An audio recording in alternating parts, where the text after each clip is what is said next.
شمالی وزیرستان کے علاقے رسمت میں سیکیورٹی فورسز کے آپریشن میں 8 دہشت گرد ہلاک ہو گئے۔ مقامی ذرائع کے مطابق ہلاک دہشت گردوں میں سے ایک کا تعلق افغانستان کے صوبہ پختیکا کے علاقے برمل سے بتایا جا رہا ہے۔ ہمارے ساتھ موجود ہے سینئر دفاعی تجزیہ کار راشد ولی صاحب۔ بہت شکریہ راشد صاحب۔ یہ بتائیے گا کہ ایک بار پھر افغانستان کا کانٹیکٹ نکلا ہے خوارجی کے پیچھے، ایک خارجی کے پیچھے، تو یہ افغانستان کانٹیکٹ جو ہے اس کو ہم کس طرح کم کر سکتے ہیں، منیمائز کر سکتے ہیں، اور جو عبوری حکومت ہے افغانستان میں وہ کیا رول پلے کر سکتی ہے؟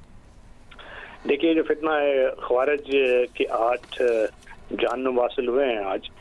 کہ ایک ٹیل ٹیل سائن ہے کمپلیٹ۔ ان پہ جو ڈاکومنٹ ملے ہیں اس سے ظاہر ہوتا ہے کہ یہ پختیتا پروونس سے اس کا تعلق ہے، یہ جلال کا جو سن آف نعمت اللہ ہے، اور دوسرا یہ جو سیف ہے جو گل بہادر گروپ سے اس کا تعلق ثابت ہوا ہے۔ اور ان کے اوپر جو ڈاکومنٹ ملے ہیں ان میں سے ایک ڈاکومنٹ ہے جو کہ اسلحہ کیری کرنے کی پرمیشن دیتا ہے۔ سو یہ بڑا ایک تشویشناک سچویشن ہے کہ ایک افغان عبوری حکومت جس کے ساتھ لگاتار پازیٹیو انگیجمنٹ کیا ہوا ہے پاکستان نے، وہ اس طرف بالکل سرے منہ اس سے انحراف کر رہی ہے اپنی رسپانسبلٹی لینے سے، اور جس بھی انسرجنسی کو سیف بیسز میسر ہوں اس کو کنٹرول کرنے میں خاصی دقت پیش آتی ہے۔ یہ پوری دنیا کی جو کاؤنٹر انسرجنسی کا تجزیہ کیا جائے تو وہ اس کا نچوڑ ہے۔ تو یہاں بھی یہ مسائل ہیں۔ اب افغان عبوری حکومت کے ساتھ ہمیں بہت زیادہ ان پہ اگریسولی انگیج ہونے کی ضرورت ہے، کیونکہ یہ اس طریقے سے تو وہ اگر اپنی ذمہ داریاں وہ نہیں نبھاتے ہیں تو یون کی ریزولوشنز ہیں جس کے مطابق ہر ملک کو یہ حق حاصل ہے کہ اگر دوسرے ملک سے اگر اس کی عملداری نہیں ہے اس کی حکومت کی اور وہاں سے حملے آپ پہ آتے ہیں تو آپ کا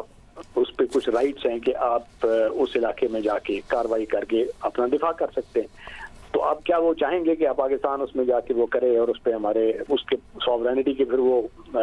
مسئلہ لے آتے ہیں؟ تو یہ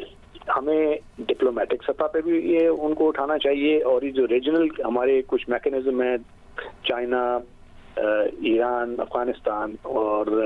یہ ایس سی او کا فورم ہے، باقی جو ریجنل ہمارے کنٹریز ہیں، سینٹرل ایشین اسٹیٹس ہیں، امیڈیٹ نیبرز ہیں، ایران ہے، تو یہ مل کے ان پہ ایک پریشر ڈالنا چاہیے کہ یہ ان چیزوں سے گریز کریں اور ان جو ملیشیاز ہیں، دہشت گرد اینٹیز ہیں، ان کو روکیں، کیونکہ اب آئی ایس کے پی ہے، داعش،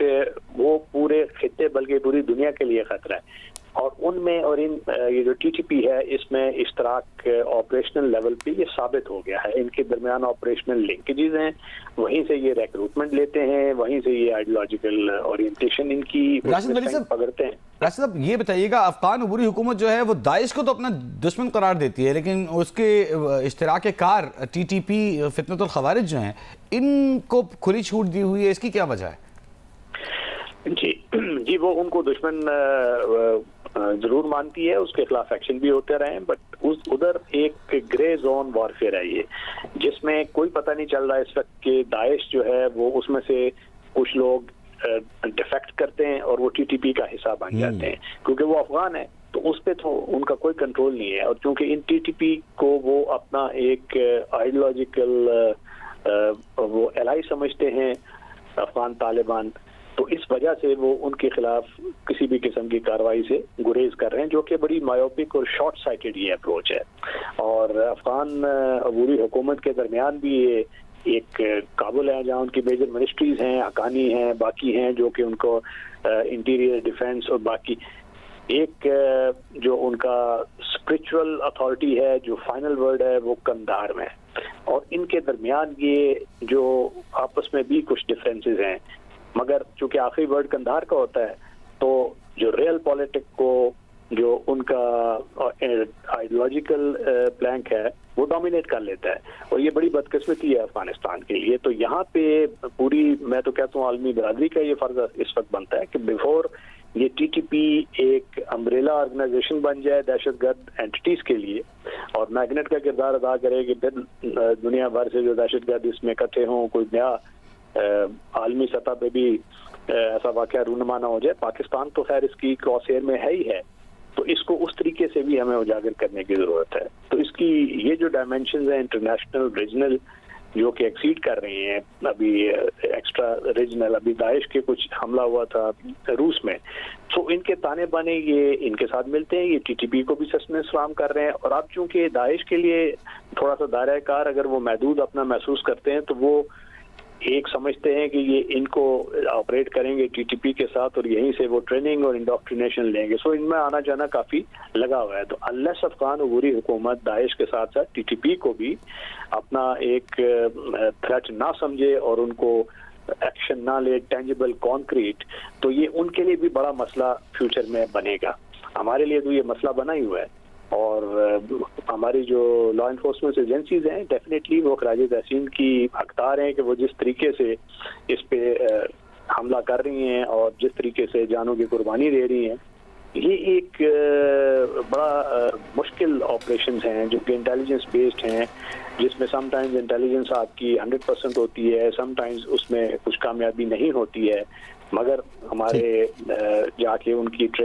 پلاننگ فیز میں بھی ان پہ حملہ کیا جاتا ہے, اور جب وہ اٹیک موڈ میں ہوتے ہیں اس وقت ان پہ حملہ کیا جاتا ہے. تو یہ ڈیفیکلٹ وارفیئر ہے, تھریٹ ایمورفس ہوتی ہے, ان کے جو اہداف نیبولس ہوتے ہیں, اور اس میں ان کو پبلک سپورٹ کے بغیر روکنا اور ان سے اوور آل ان کو ڈیفیٹ کرنا مشکل ہو جاتا ہے. تو اس لیے ہمیں جو ہماری مرجڈ ایریاز کی پاپولیشن ہے اس کو بھی ساتھ لے کے چلنا ہے, ان کو ری ایشور کرنا ہے, ان کو ان کی جنگل میں نہیں پھنسنے دینا, کیونکہ اگر یہ لوگ آ کے ان پہ ریکروٹمنٹ اور باقی براؤ بیٹنگ کے ذریعے ان پہ انفلوئنس کریں گے تو لا انفورسمنٹ ایجنسیز ان کا کام اور مشکل ہوتا جائے گا. مگر اس وقت یہ جو آپریشنز ہیں یہ تقویت کا باعث ہیں کہ جس طریقے سے یہ 8 دہشت گرد مارے گئے ہیں آج, تو یہ بہت بڑی کامیابی ہے. اور یہ آپ دیکھیں 32,000 IBOs ہو چکے ہیں جنوری سے اب تک. تو دس از این انڈیکیشن کہ یہ کتنی بڑی جو بیٹل ہے ہماری لا انفورسمنٹ ایجنسیز لڑ رہی ہیں. ٹھیک ہے, بریگیڈیئر ریٹائرڈ راشد ولی صاحب ہمیں اپنا تجزیہ دے رہے تھے, بہت شکریہ. شمالی وزیرستان کا علاقہ ہے جہاں پہ سیکیورٹی فورسز کی جانب سے آپریشن کیا گیا اور اس آپریشن میں 8 دہشت گرد ہلاک ہوئے.